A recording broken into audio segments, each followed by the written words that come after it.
bahwasanya salah satunya kurang motivasi kerja. Berarti kan Gen Z itu kayak lebih santai dalam bekerja. Ataukah mereka tuh sebenarnya mencari fleksibilitas? Maksudnya kalau aku memang kurang termotivasi dalam suatu kerjaan itu karena emang kita tahu ini bukan yang kita mau lakukan. Jadi ngapain kita all out di sini? Maksudnya kalau dengan kita nggak usah all out ini aja sebenarnya kerjaannya bisa dilakukan ya udah. Aku tuh cukup struggling kerja sama Gen Z tuh kayak teknologi sentris. Sedangkan kita tuh susah kan kayak meetingnya aja harus ketemu rasanya. Tapi kan dipermudah. Ada satu hal yang nggak bisa digantikan. Apa tuh? Mata sosial kita. Pengamatan mikro yang kita butuhkan menilai orang lain di daring nggak bisa. Contoh ekspresinya Momon dengan mengerutkan dahi seperti ini itu kan ada artinya.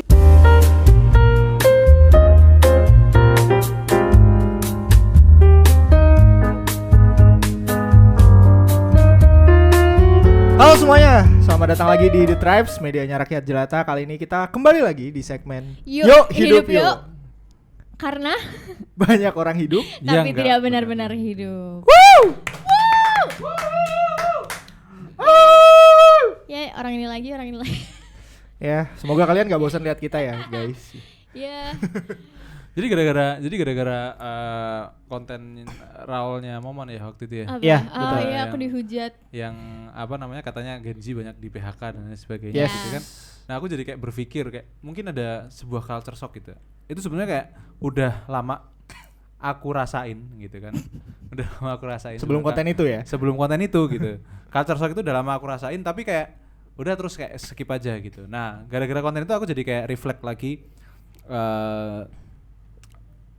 hal yang selama ini aku rasain gitu. Ada sebuah perbedaan kultur kerja yang sangat nyata sebetulnya kalau menurut pemandanganku ya. Menurut mata sosialku. Antara milenial dan Gen Gen Z. Z. Oke. Gitu kan. Nah, jadi kayaknya kita seru gitu kan untuk membahas itu ya. Aku dari sudut pandang milenial, sekalian dari sudut pandang Gen Z gitu kan. Kayaknya kita seru untuk mendiskusikan hal itu gitu. Nah, karena apa? Karena itu terjadi dampak yang katanya Gen Z di PHK gara-gara nggak bagus komunikasinya. Komunikasinya kurang bagus, Oke. kurang motivasi. Hah, itu mah. Ya itu kan ya kan maksudnya kan berarti kan gara-gara itu ada dampak Gen Z di PHK gitu. Jadi kan seru untuk kita bahas gitu kan. Ya. Sebetulnya ada apa sih di dalam fenomena ini gitu kan. Ya, jadi bersama saya Yodan, Saya Novan. Dan saya Alifa. yuk kita bahas mengenai culture shock di dunia kerja milenial versus Gen Z. Ini sambil jadi ladang aku klarifikasi ya Oke. dari kemarin. Nah, Karena nice. aku dihujat. Ada yang bilang katanya ya pantesan di PHK karena omongan aku itu. Oh iya. Ada yang ngomong bilang gitu, Mas. Anjir. Oke, jadi sebenarnya gini, guys. Waktu itu kan disebutin bahwasanya salah satunya itu kan masalahnya kurang motivasi gitu kan. Iya. Kurang motivasi kerja. Berarti kan ini kan lebih tepatnya Gen Z itu kayak lebih santai kali ya dalam bekerja gitu kan, lebih cenderungnya tuh lebih santai gitu. Ataukah mereka tuh sebenarnya mencari fleksibilitas? Kalau yang kalian rasain gimana?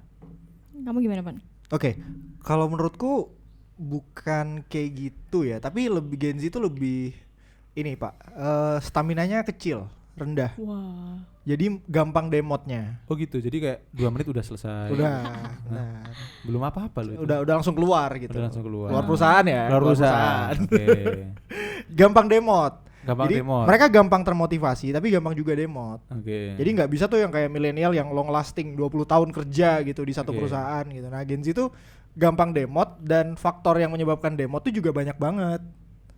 Gitu sih kalau menurutku. Makanya kenapa di orang-orang milenial ngelihatnya Gen Z ini nggak semangat kerjanya gitu. Gen Z ini males-malesan gitu. Nah, karena ya mereka mudah sekali untuk demot itu. Demot simply karena mungkin omongan atasannya yang menyakiti hatinya gitu, atau mungkin kerjaannya yang juga nggak sesuai sama apa yang dia mau gitu. Yeah. Akhirnya dia demot. Oke. Kalau menurut lu? Aku mau langsung mematahkan argumen dia barusan sih. Oke. Kalau dibilang demot karena ya aku pernah mengalami ya, Mas. Maksudnya kalau aku memang kurang termotivasi dalam suatu kerjaan, itu emang ya udah terjawab karena emang kita tahu ini bukan yang kita mau lakukan gitu loh. Jadi ngapain kita all out di sini? Misalnya kalau dengan kita nggak usah all out ini aja sebenarnya kerjaannya bisa dilakukan ya udah. Makanya kayak tadi kamu bilang Gen Z datang meeting doang terus cabut.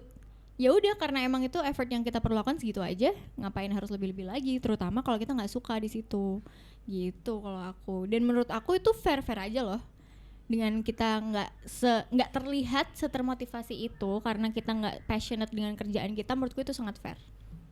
Oke, Nah. nah ini jadi menarik, gitu kan. Dalam sudut pandang satu, entah itu dalam artian tidak termotivasi atau motivasinya dibatasi secukupnya saja. Yeah. Kalau Momon kan kayak gitu ya statementnya. Sebenarnya effort dan motivasinya itu ya udah aku cuman butuh 5 ya 5 aja. Ngapain Yeah. aku harus kasih 6 gitu. Toh aku nggak dibayar lebih untuk itu. Itu nggak dibayar Nah. lebih gitu kan. Nah itu kayak beda banget sama mindset kita coy.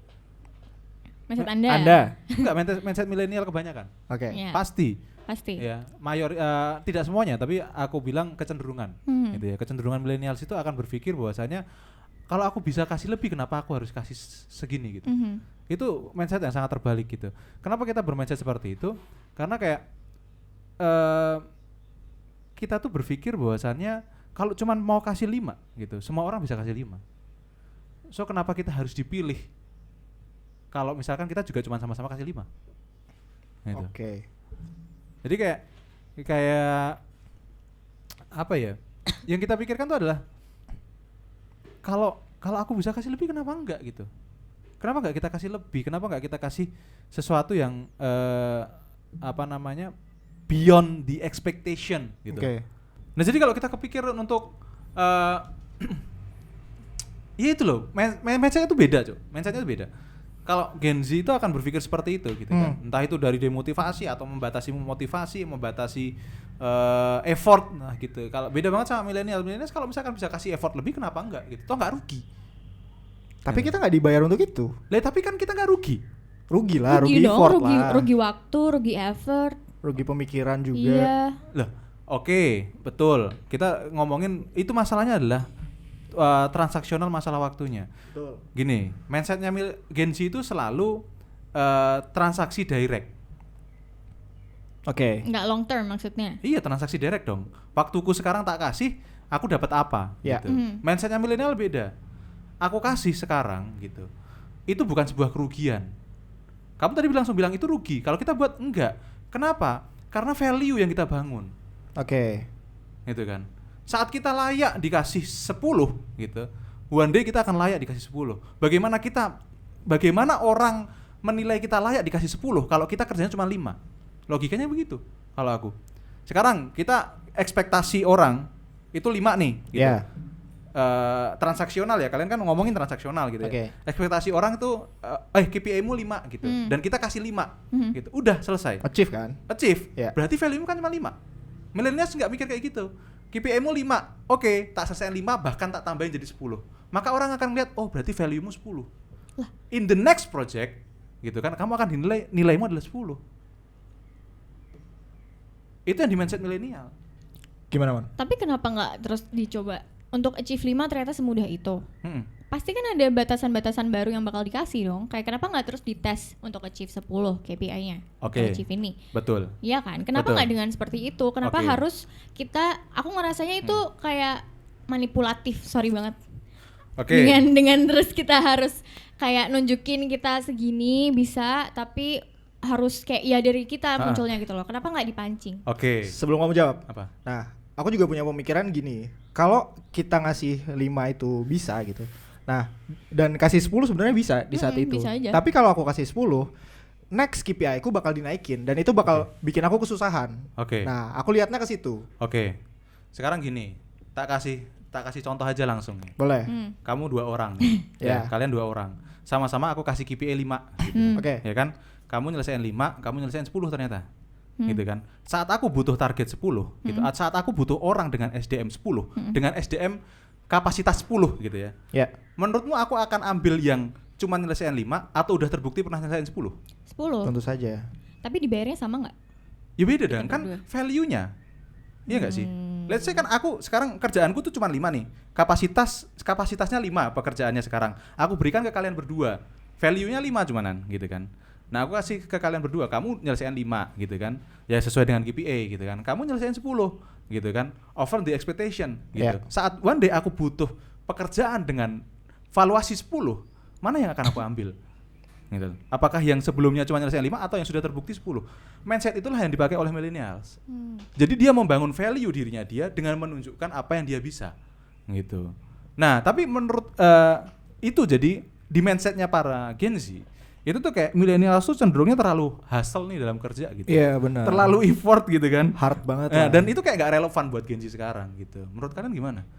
Apakah memang gak relevan hustle culture-nya millennials itu? Hustle culture tuh masih sangat relevan menurut aku, tapi lebih dalam artian aku nggak akan menetap nggak mungkin cuman kerja di satu tempat untuk mencapai target yang aku mau gitu loh Mas, dari segi material atau dari segi relasi atau apa gitu, nggak. Karena biasanya case-nya kayak tadi itu, kamu di satu bos ini atau di satu perusahaan KPI aku segini, aku terpenuhi, aku bisa aja effort lebih dengan kasih KPI, dengan kasih target 10. Tapi kenapa nggak aku instead channel energi itu ke kerjaan lainnya yang aku bisa kasih energi kurang lebih sama dengan output yang kurang lebih ya dapetnya aku double gitu loh Mas.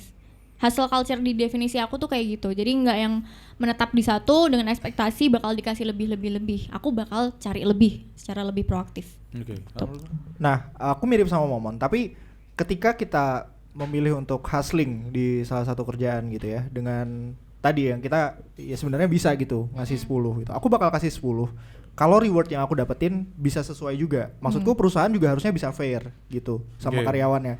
Kalau dia emang ya kayak kamu bilang tadi, oh ini orang mampu nih ngerjain 10 gitu, maka next time aku akan bayar dia sesuai dengan skill dia yang udah naik. Ternyata dia bisa ngasih aku 10 gitu. Dan tapi nggak semua perusahaan bisa itu. Nggak semua, Nggak semua.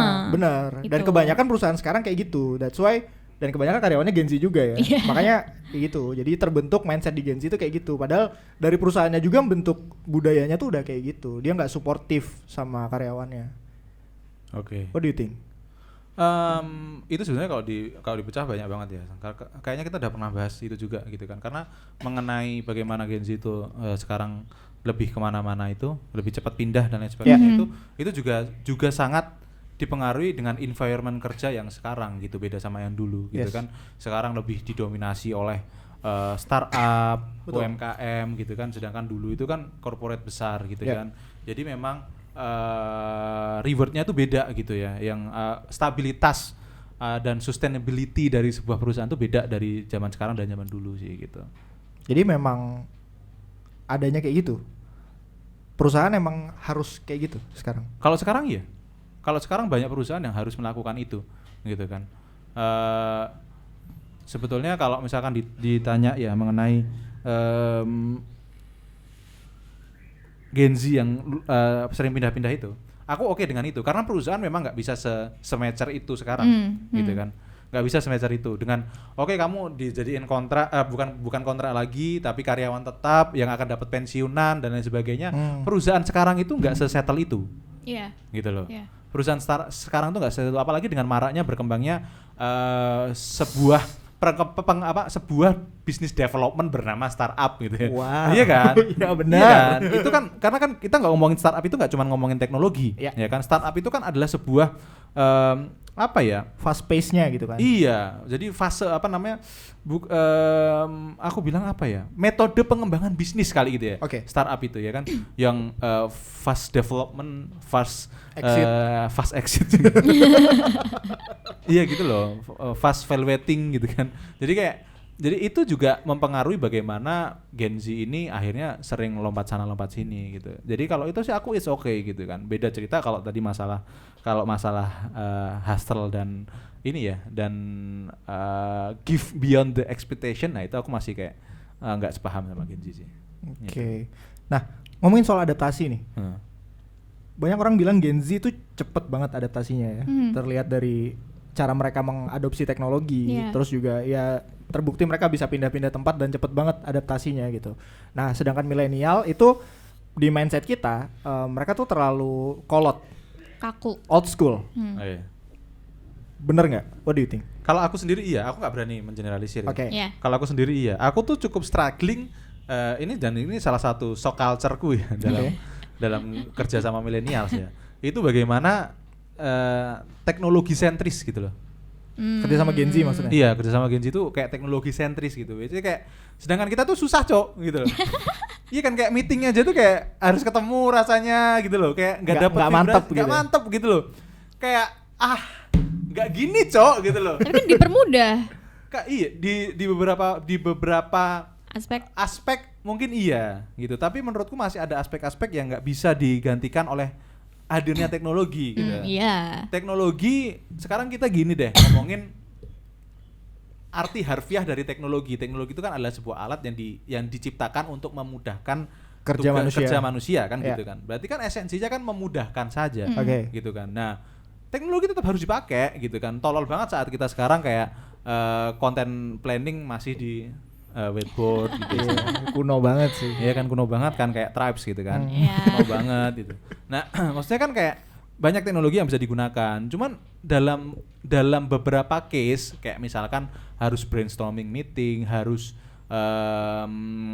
harus bener-bener menggali ide kreatif dan lain sebagainya. Itu kayak menurutku masih butuh human touch sih menurutku gitu. Masih harus ada interaksi manusia gitu. Harus ada interaksi manusia karena vibrasinya nggak dapet gitu. Aku setuju sih sebenarnya. Maksudnya di banyak aspek tuh aku juga bahkan sampai sekarang tuh masih lebih suka ya ketemu langsung dan segala macam. Tapi momentum kita akhirnya jadi bisa semudah itu adaptasi ke teknologi itu waktu COVID, Mas. Betul, sebenarnya itu kayak dipaksa sih. Iya, mau nggak mau kita kan, terutama Gen Z gitu loh. Aku yang waktu itu baru pertama kali terjun ke dunia kerja itu waktu COVID. Jadi dari awal ya udah meetingnya online, terus semuanya online. Ada satu hal yang nggak bisa digantikan nih, Cok. Apa tuh? Mata sosial kita. Maksudnya kayak apa ya? Pengamatan mikro yang kita butuhkan dalam menilai orang lain. Itu di daring itu nggak bisa. Contoh, aku mengide nih. Ya kan, ekspresinya Momon dengan mengerutkan dahi seperti ini itu kan ada artinya, Cuk. Ada gesture gini. Gesture itu kan ada artinya, gitu loh. Apakah dia dalam meeting ini atau cuman in the room Zoom aja? Itu kan nggak bisa kita tahu kalau itu online gitu loh, ya kan? Apakah kamu nangkep beneran apa yang aku maksud atau enggak? Itu kan di online nggak bisa gitu loh. Nah, hal-hal seperti itulah yang aku bilang belum bisa tergantikan gitu loh. Belum bisa tergantikan. Aku nggak bisa ngelihat mimik wajahmu yang mengartikan apa gitu kan. Apakah saatnya aku ngegas atau saatnya aku ngerem, itu nggak bisa digantikan dengan online. Kalau AI apa? Itu memudahkan banget nggak? Ini oke. Kalau adaptasi teknologi ya, di sisi lain AI gitu memudahkan. Aku sampai sekarang pakai AI, tapi bukan untuk menyelesaikan tugasku, tapi untuk membantuku berpikir. Gitu loh. Sesederhana kayak gitu. Karena ya balik lagi ya, AI itu menurutku masih di tahap dia membantu sih, belum bisa menggantikan. Bahkan gini lah, aku tuh nggak pernah puas kalau misalkan kasih prompting yang sangat sederhana untuk AI menyelesaikan sebuah task gitu. Emang. Jadi bagaimana orang itu bisa memanfaatkan AI itu sebetulnya dia paham nggak benar-benar secara fundamental apa yang mau dia kerjakan. Selama dia nggak benar-benar paham, maka AI itu halusinasi yang dikerjakan oleh AI. Tapi ini nggak sih sebenarnya kendala-kendala yang kita temukan dalam teknologi itu sebenarnya juga udah ada solusinya gitu. Kalau emang kita mau belajar. Kayak tadi di meeting, kamu beneran ada di meeting atau enggak sih gitu. Ya udah simple, dia suruh bikin MOM-nya aja. Betul. Tapi bagaimana kamu bisa menggantikan mimik wajah itu? Nggak penting sebenarnya. Penting dong. Enggak lah. Aku nggak sepenuhnya penting juga. Iya, kan yang penting hasil meetingnya apa, kamu paham atau enggak, terus bisa jalan nggak, bisa eksekusi nggak setelah meeting ini kan gitu. Enggak dong, enggak kayak gitu. Sekarang gini, misalkan nih ya, kita lagi negosiasi, gitu kan? Apakah angka pertama yang aku keluarkan itu bisa aku push atau aku harus turunin? Bagaimana aku menilai kalau nggak lihat mimik wajahnya? Dari respon yang aku berikan, dari kata-kata yang aku berikan, misalnya kayak kayaknya kurang deh, kayaknya itu kan kelihatan juga, maksudnya masih bisa dinilai juga. Oke, betul. Tapi kamu harus menunggu respon dia. Maka kan kamu akan kalah satu step. Iya dong. Tapi kan kalau Zoom kelihatan muka. Iya, kan bisa open cam. Nggak bisa. Mimik gestur mikronya itu nggak kelihatan, Mon. Nggak bisa sedetail itu. Gestur bagaimana dia duduk, dia masih nyaman nggak dengan duduknya, dia masih nyaman nggak dengan obrolan ini. Bagaimana kamu menilai itu di Zoom walaupun on cam? Nggak semua orang itu bisa dan mau untuk mengemukakan apa yang dia pikirkan. Iya. Karena dalam seni negosiasi itu nggak semuanya harus dikeluarkan dan nggak semuanya bisa disimpan. Tapi Nggak- kalau gitu valid nggak sih kalau milenial tuh jadi meribetkan sesuatu yang sebenarnya nggak penting Nah gitu? ini sering banget case-nya kayak gitu. Iya. Lah iya memang. Loh, berarti Anda suka ribet. Loh, iya memang iya. Kayak hal gampang aja dibuat susah Iya. gitu. Iya betul, karena memang orang-orang besar itu karena orang yang memperhatikan detail. Enggak juga. Malah nge-quotes. Enggak juga. Enggak. Iyalah. Karena dulu waktu aku kerja kantoran ya Mas dengan headku yang waktu itu milenial, sama, misal kita lagi meeting. Ini padahal introvert person ya Oke. Mas. Aku misal tidak terlihat seanu banget padahal sebenarnya aku biasa saja, itu sama dia tuh disimpulkan bahwa aku itu di kayak Gen Z banget, kurang present kayak Oke. gitu-gitu loh. Padahal sebenarnya nggak ada hubungannya dengan meeting itu sama sekali. Dari situ kan kesel ya, kayak apa sih kenapa di segitunya banget, over analyzing banget padahal sebenarnya nggak sedeep itu gitu loh. Ya itulah manusia, man. Manusia itu selain diberikan mata yang di sini, itu punya namanya mata sosial. Gitu loh. Bagaimana kita mengamati sekitar, bagaimana kita mengamati lingkungan, itu yang membedakan manusia dengan mesin. Gitu loh. Bagaimana kesensitifan kita ngelihat lingkungan sekitar kita, itu semua akhirnya menciptakan inovasi-inovasi. Gitu loh. Itulah menciptakan hal-hal baru yang besar. Kalau kita nggak sensitif sama lingkungan, bagaimana kita menciptakan ide untuk berinovasi sesuatu? Bagaimana sekarang begini? Kalian berdua pitching sama aku, nah ini aku kasih langsung case saja. Oke. Aku sebuah calon klien, kalian membawa perusahaan-perusahaan kalian sendiri-sendiri, gitu kan? Ya, kalau kamu tadi bilang, ya kalau misalkan nggak cocok kan aku harusnya ngomong. Aku nggak seharusnya ngomong. Aku tinggal nggak cocok sama kamu dan pilih dia. Oke. Bagaimana kamu menilai itu, gesturku, bahasanya aku nggak cocok sama kamu, nggak nyaman ngobrol sama kamu kalau cuma di Zoom. Oke. Aku nggak harus ngomong kan? Aku nggak punya tuntutan kewajiban ngomong sama kamu loh, gitu loh. Oke, aku tahu kalau kamu nggak suka, simple, ya kamu nggak milih aku aja. Lah iya, berarti kan kamu udah kalah satu langkah. Iya. Dan kamu lanjutin terus seperti itu, bagaimana kamu bisa memahami karakteristik seorang klien dan bagaimana kamu bisa memahami apa yang harus kamu lakukan sama klien-klienmu. Tapi aku nangkep maksud Nopan sih, aku relate juga karena kayak ya udah emang nggak jodoh aja gitu loh Mas kadang.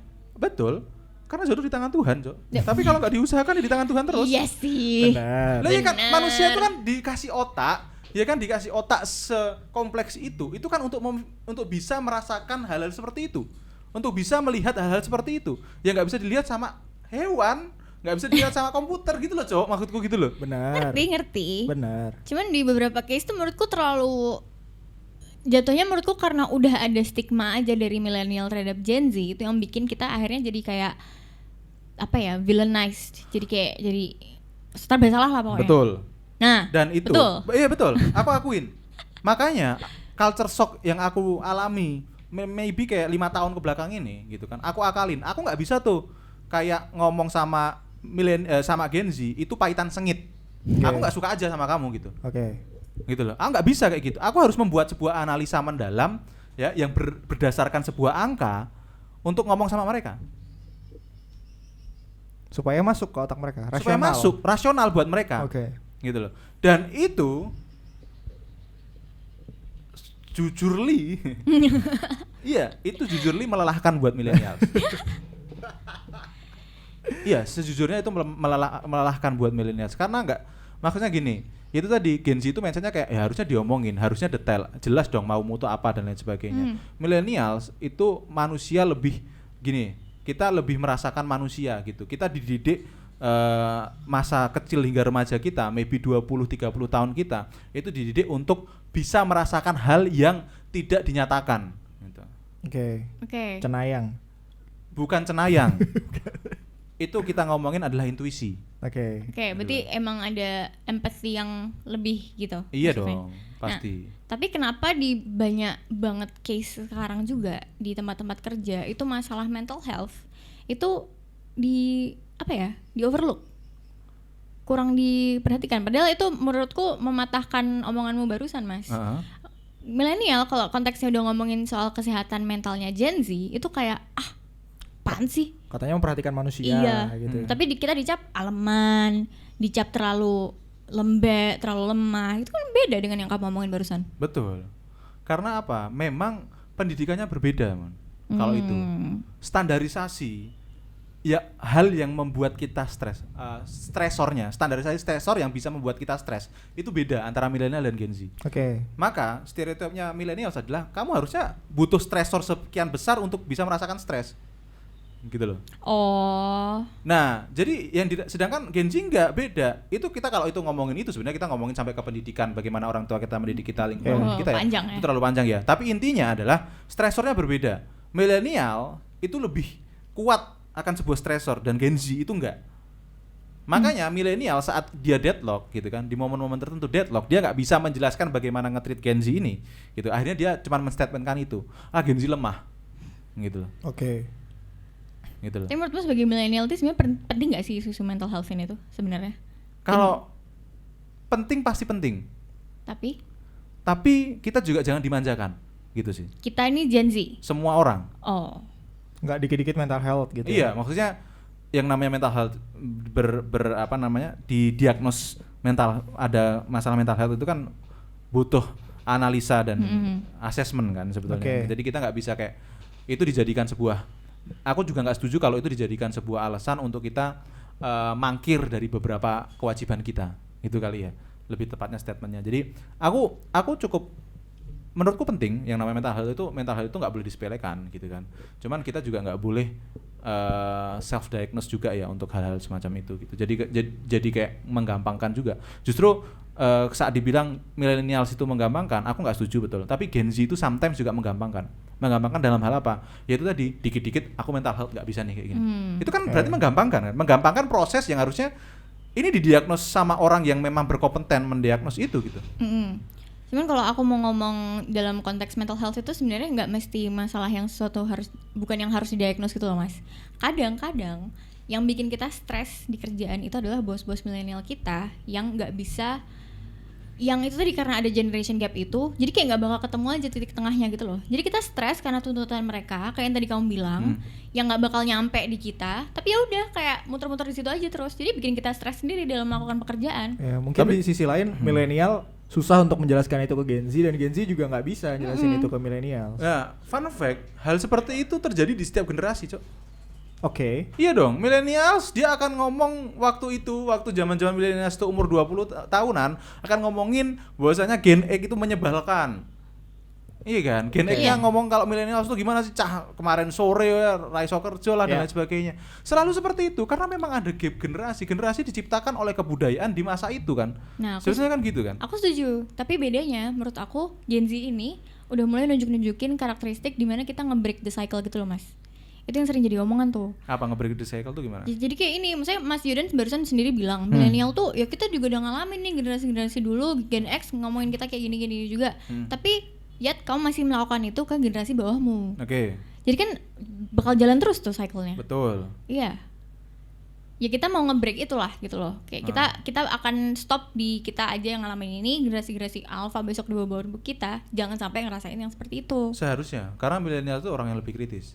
Gen Gen Z Z itu lebih kritis dengan knowledge yang jauh lebih banyak daripada generasi-generasi sebelumnya. Itu dengan environment tadi ya, maksudnya bagaimana teknologi informasi ini berkembang dan lain sebagainya. Itu mereka lebih kritis dan lebih itu tadi lebih knowledge-nya lebih banyak lah. Gitu. Tapi aku setuju sama Momon. Karena di momen aku ada di satu perusahaan atau environment yang menurutku aku akan berusaha mengubah ini gitu. Ketika ini nggak sesuai sama apa yang aku percayai gitu, aku akan berusaha mengubah ini, entah dari aturannya, entah dari cara komunikasinya atau apapun gitu ya. Aku akan berusaha mengubah ini. Tapi di saat aku udah mentok dan aku nggak bisa, aku akan pilih untuk exit. Bener. Mungkin itu juga penyebab Gen Z itu nggak lama ada di satu perusahaan. Nah, ini masalahnya Jo. Apa tuh? Ya, jadi ini bukan masalah bukan masalah generasi ya. Ini terjadi di semua generasi menurutku. Yang mana akhirnya ini jadi itu tadi kayak satu generasi ke generasi lain itu jadi kayak ada shock culture, ya ada gap di situ gitu. Itu masalahnya satu sebetulnya. Apa tuh? Mereka mencoba mengontrol hal yang di luar kontrol mereka. Maksudnya? Iya dong. Kita nggak bisa ngerubah Gen Z untuk bisa lebih hustling, supaya lebih demote, supaya lebih memberikan beyond the limit gitu. Nggak bisa kita ngerubah itu. Yang bisa kita lakukan adalah bagaimana kita membuat environment ya, atau kita bisa men-steer diri kita supaya Gen Z itu bisa lebih linear dengan pekerjaan yang kita inginkan. Sebaliknya kita nggak bisa ngubah milenial mau. Memang. Nggak bisa bikin mereka jadi ngerti kita. Iya, tapi kan dari kemarin kita yang ngertiin mereka seringnya. Ya wajar, karena kan mereka senior kita di Iya. perusahaan. Gampang sih sebetulnya Mon. Apa? Kalau nggak pengen kamu yang lebih ngertiin milenial, kamu jadi bos dan mempekerjakan milenial. Nggak mau. Gitu. Nggak mau. Nah, mungkin itu juga alasannya kenapa milenial sekarang skeptis sama Gen Z. Betul. Maksudnya? Ya kamu aja skeptis. Iya, nggak kamu mau. aja skeptis. Ya karena pengalamanku yang biasanya di bawahi mereka kan, Nah, aku di bawah mereka kan. Itu juga, milenial Iya. juga gitu. Karena millennials itu akhirnya seperti itu dan akhirnya terjadi fenomena banyak Gen Z dipecatin, gitu kan? Ya itu karena pengalaman millennials mempekerjakan Gen Z, nggak bisa sesuai ekspektasi mereka. Ya berarti menurutmu terlalu over nggak sih sampai dipecatin gara-gara hal-hal itu? Padahal sebenarnya menurut aku itu pure karena satu generation gap aja, dan kedua sistem kerja yang udah bertahun-tahun mereka build itu memang nggak bisa diadaptasiin ke kita gitu, nggak bisa Oke. diimplement ke kita. Untuk hal itu, gitu kan? Aku nggak bisa jawab sekarang. Buktikan dulu aja. Gen Z bisa membuat perusahaan yang lebih sustain dan lebih besar daripada millennials. Iya kan? Fair dong. Iya. Iya nggak? Ya, lu bikin aja sistemmu sendiri gitu. Daripada berkeluh kesah mengenai sistem yang diciptakan millennials gitu. Millennials mengambil jalan dengan tidak mempekerjakan Gen Z, makanya dipecatin. Oke. Iya kan? Itu kan menurutku adalah salah satu langkah untuk tidak mencoba mengontrol hal yang di luar kontrol kita. Gen Z pun juga sama, daripada lu millennials nih sistem kerjanya bla bla bla bla, ya udah lu bikin sistemmu sendiri. Gitu. Oke. Kalau kamu nggak mau mempekerjakan millennials, itu adalah pilihanmu, kan kami yang punya perusahaan. Benar. Gitu loh. Silahkan buat sistem yang bisa fits to the Gen Z gitu. Gitu loh. Nah, kalau aku memilih untuk beradaptasi, gitu kan. Berdamai daripada melakukan itu semua gitu. Iya. Aku lebih memilih untuk berdamai, apa yang bisa aku lakukan gitu, dan apa yang bisa aku terapkan untuk bisa perusahaanku berjalan. Dan itu aku tidak mengkotakkan itu menurutku adalah itu masalah Gen Z atau tidak Gen Z, karena Gen Z juga tetap banyak yang bajingan dan iya. Dan millennials pun juga gitu loh. Ya. Maksudnya gitu loh. Ya. Jadi bahkan sistem sebagus apapun yang aku coba terapkan tetap nggak bisa fit ke semua Gen Z dan tidak bisa fit ke semua millennials. Benar. Gitu loh. Nah, itu tuh jadi ini gak sih, kayak stereotip ini tuh kayak millennials udah kayak gitu. Gen Z juga udah terbentuk kayak gitu stereotipnya.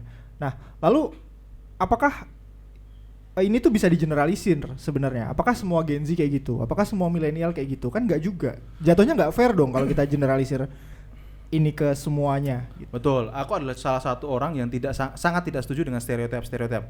Karena apa? Dunia ini nggak hitam putih aja, Cok. Benar. Gitu kan. Maksudnya, ya itu tadi aku bilang, nggak semua milenial tuh hustling juga, gitu kan. Banyak juga kok milenial yang males-malesan. Iya to be fair lah, gitu loh. Dan nggak semua Gen Z itu males-malesan. Banyak juga kok aku ketemu Gen Z yang memang dia kerja itu luar biasa, bagus, gitu kan. Tidak direct transaksi yang mereka cari gitu. Itu banyak juga kok gitu. Jadi kalau aku sih tidak setuju dengan stereotip yang terjadi gitu kan. Kalau aku lebih itu tadi, ya udah kontrol apa yang bisa kita kontrol. Dalam kasusku yang bisa aku kontrol adalah sistemku, memilih SDM-ku, itu hal yang bisa aku kontrol. Merubah SDM-ku, tidak bisa aku kontrol. Gitu loh. Sama kayak kita, yang bisa kita kontrol adalah ya mau lanjut kerja di situ atau enggak gitu loh. Tuh. Tempat kerjanya kan. Kalau kita nggak cocok, yaudah kita cabut. Iya. Gitu aja. Daripada mengeluh ya, menurut gue Iya. daripada mengeluh. Sama. Ya udah. Dan menjelek-jelekan perusahaan Iya, itu. daripada menjelek-jelekan perusahaannya, ya udah. Toh bekerja itu kan itu tadi ada transaksi di situ kan, ada ijab kabul di situ. Iya. Betul, Iya kontrak kan. Ada kontrak di situ Iya. gitu. Kalau selama tidak sepakat kontraknya, ya tidak usah dijalin kontraknya gitu. Benar. Sederhana kayak gitu sih. Bener. Nah, itu lebih bagus sih kalau tetap objektif gitu ya, melihat performanya dia as person bukan as generationnya gitu. Aku lebih setuju kayak gitu sih. Nah, tapi tetap ada satu hal yang tetap jadi shock culture, Cok. Apa? Gini. Aku penyesuaian oke lah kayak gitu ya. Maksudnya kayak tadi kita bilang, kalau nggak sepakat ya udah dan sebagainya gitu. Nah, zaman dulu, Cok, bos itu bisa semena-mena. Ya. Ya aku nggak suka menurutku kamu nggak perform gitu. Ya udah selesai gitu. Kalau sekarang nggak, harus dijabarkan. Oke, harus ada KPI dulu. Harus ada KPI yang jelas. Oke. Kalau enggak, ini toksik nih kerjaan kantor gitu kan. Ini manipulatif nih dan lain sebagainya gitu kan. Itu ada satu culture shock yang aku rasain gitu. Nah, jadi untuk penutup lah. Ini untuk penutup. Ada satu culture shock yang aku rasain banget nih. Sebagai seorang millennials waktu memperkerjakan Gen Z. Apa? Jadi zamanku dulu, guys. Ya, ini aku tidak Generalisir. Bukan, aku tidak meminta penilaian kalian ini benar atau salah. Oke.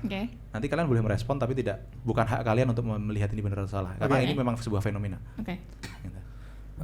Jadi waktu zamanku dulu awal-awal kerja lah gitu. Awal-awal kerja kumpul sama teman-temanku yang udah kerja, omongan mengenai bahwasannya aku harus pulang malam nih karena bosku nggak pulang-pulang. Oke. Itu umum terjadi. Sangat umum terjadi. Karena menurutku itu adalah etika. Ya. Jadi ini nggak ngomongin transaksi, itu adalah etika. Jadi saat di culture-ku dan sebelumku itu umum banget kayak nungguin bosnya nyampe pulang kerja. Ya kamu nggak kerja nggak apa-apa, tapi kayak nungguin aja, kayak nggak sopan gitu loh. Kita pulang duluan padahal bos belum pulang gitu. Itu kayak nggak sopan. Gitu. Oke. Nah begitu aku memimpin perusahaan gitu kan, yang karyawannya 90% adalah Gen Z. Oke. Gitu kan. Itu bahkan ada yang pulang nggak pamit, Cok. Jadi menurutmu di mana etikanya gitu? Iya. Itu culture shock buat aku ya. Siapa Culture shock buat aku. Kalau kita kan ini kantor kecil ya. Yang dulu yang di Jampung kan kantor besar ya. Kadang-kadang aku di ruanganku sendiri gitu kan.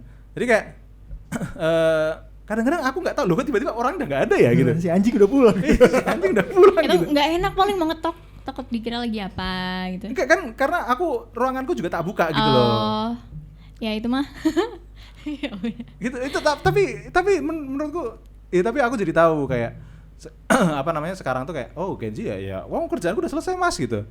Itu jadi ya aman-aman aja aku buat pulang gitu loh. Nah kalau dulu tuh kayak zamanku dulu ya, zaman teman-temanku lah gitu loh, yang kerja itu kayak untuk pamit pulang duluan itu nggak enak, Cok. Ya. Segen. Iya. Segen. Gitu loh. Nggak tahu, aku nggak bisa menjustifikasi mana yang benar atau yang salah. Ini aku cuma cerita bagaimana culture shock yang tercipta. Gitu. Oke. Salah satu yang obvious banget menurutku. Kalau kalian ada nggak cerita mengenai culture shock yang kalian rasakan? Aku mau nanggepin yang tadi dulu sebenarnya. Oke. Aku nggak tahu itu benar atau salah ya. Baik lagi ya. Nah cuman kalau menurutku, kalau harus pulang nungguin bos, menurutku itu nggak masuk di logikaku. Etikanya tuh nggak masuk gitu, karena ya mungkin bos punya pekerjaan yang lebih banyak daripada aku gitu. Jadi ya udah, dan pilihan dia gitu mau ngelarin itu di kantor atau mau dibawa ke rumah, ya itu terserah dia gitu. Soal aku juga kalau ada kerjaanku yang belum kelar di kantor dan aku harus bawa pulang, ya itu nggak apa-apa gitu. Teman-temanku nggak harus nungguin aku sampai selesai, kecuali satpam yang ngunciin kantor ya. Nah tapi kalau pamit aku setuju. Jadi ya layaknya manusia lah ya gitu, kita berinteraksi setiap hari gitu. Masa kita mau pulang duluan, kita nggak ngabarin gitu ke teman kita yang kita komunikasi setiap hari. Itu setuju aku kalau itu nggak etis gitu. Kalau menurutmu gimana? Aku masalah nggak rasa segen sama bos tuh ya, atau sama head gitu, sekarang tuh sebenarnya masih ada Mas. Cuman mungkin beberapa hal yang aku rasain yang aku juga nggak terlalu sukai dari itu adalah, kan ya udah kita akan sekarang misal kerjaan kelar ya udah cabut, bos atau head tuh bilang nggak apa-apa di depan, tapi di belakang julitin. Nah kadang yang bikin toxic tuh itu gitu loh. Betul. Kayak julitinnya itu. Nah aku nggak pernah melihat itu di lingkungan kerjaku yang isinya penuh Gen Z. Nggak ada tuh julit-julit yang kayak gitu, kayak dia belum. Masa? Nggak terlalu. Di coffee shop biasanya after kerja. Enggak. Kalau itu aku bilang itu nggak bisa digeneralisir. Ya, Karena itu aku pernah mengeluarkan banyak karyawan gara-gara julit-julitan itu. yang semuanya Gen Z. Iya, jadi nggak bisa digeneralisir. Balik lagi itu nggak bisa digeneralisir. Ini pengalaman gue aja, experience gue aja. Ya berarti lingkunganku cukup sehat ya. Iya. karena banyak juga yang Gen Z itu akhirnya kayak gitu. Maksudnya ngerasa ini toxic pekerjaan dan lain sebagainya, curhatnya sama temennya, sesama rekan kerjanya, curhatnya di sosial media gitu kan, curhatnya ke company lain gitu loh. Itu banyak juga Gen Z yang seperti itu. Jadi itu nggak bisa stereotipkan itu berdasarkan generasi sih. Itu lebih ke person sih. Gitu. Tapi kalau aku ngelihatnya ya masalah julit-julitan itu, aku orangnya FOMO. Jadi kalau ya let's say kita pulang duluan gitu, terus setelah kita pulang akan ada forum yang ya mungkin forum santai gitu di luar jam Iya. kerja yang itu ngomongin orang-orang gitu. Aku tuh FOMO kalau nggak ada di situ. Kayak ketinggalan apa news gitu ya. Nah, masalah orang ngomongin aku atau enggak itu aku nggak peduli sebenarnya karena aku nggak bisa kontrol. Cuman anjir gitu kalau ada info di kantor yang aku nggak tahu tuh kayak fuck. Kalau itu kan seru. Tapi kalau yang masuknya jadi kritisi atas performa kita berdasarkan satu interaksi yang sepele kayak gitu loh Mas, yang mengganggu tuh kadang. Itu. Ya karena memang itu ya, itu tadi culture shock kalau aku bilang. Udah selesai masalahnya itu cuma masalah culture shock karena di hidup atau bertumbuh atau dewasa di masa yang berbeda gitu sih. Karena bagi kita millennials hal seperti itu tuh kayak penting gitu. Bagi Gen Z nggak penting, itu nggak ada urusannya sama pekerjaan anjing gitu loh. Iya. Iya kan. Bener. Buat kita tuh penting, that's etik gitu. Iya. Gitu. Jadi itu adalah karena kita di gini lah, istilahnya gini paling gampang ya. Zaman dulu gitu kan, waktu kita awal-awal kerja yang dipimpin sama Gen X gitu kan, nggak ada tuh yang namanya WFH. Ya. Ya. Gitu loh. Jadi nggak ada istilah kayak aku pulang duluan ya karena aku bisa ngerjain di rumah gitu. Kerja ya di kantor. Iya, kerja ya di kantor gitu kan.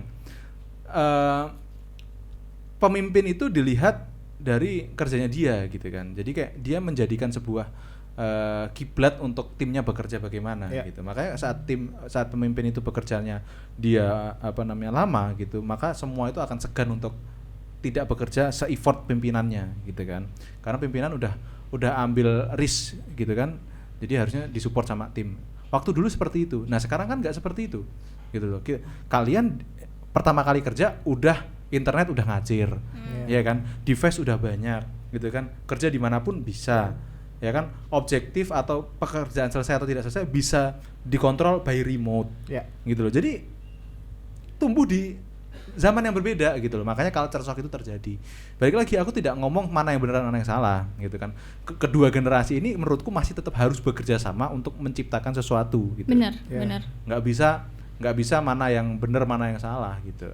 Ya, aku setuju sih. Balik lagi, setiap generasi ada karena menjawab tantangan di generasinya kan. Benar. Generasi Betul. milenial terbentuk kayak gitu ya karena tantangan di waktu mereka tuh kayak gitu. Nah, Gen Z juga sama gitu. Gimana mereka kritisnya, gimana mereka secuek itu dalam tanda kutip ya. Ya mereka terbentuk ya karena generasinya juga kayak gitu. Balik lagi, kita tinggal ya mau adaptasi dan toleransi ya antar sesama generasi itu biar culture shock kayak gini bisa lebih biasa mungkin harusnya ya. Iya, gap-nya bisa terkurangi lah gitu. Iya. Oke.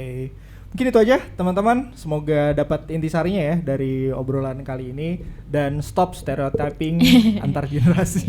Aku udah muak. Iya. Yes, Oke. Thank you teman-teman. Oke. Jangan lupa nonton video kita yang lainnya. See you on the next video. See you on the next Jangan lupa like, video. comment, subscribe. Bye.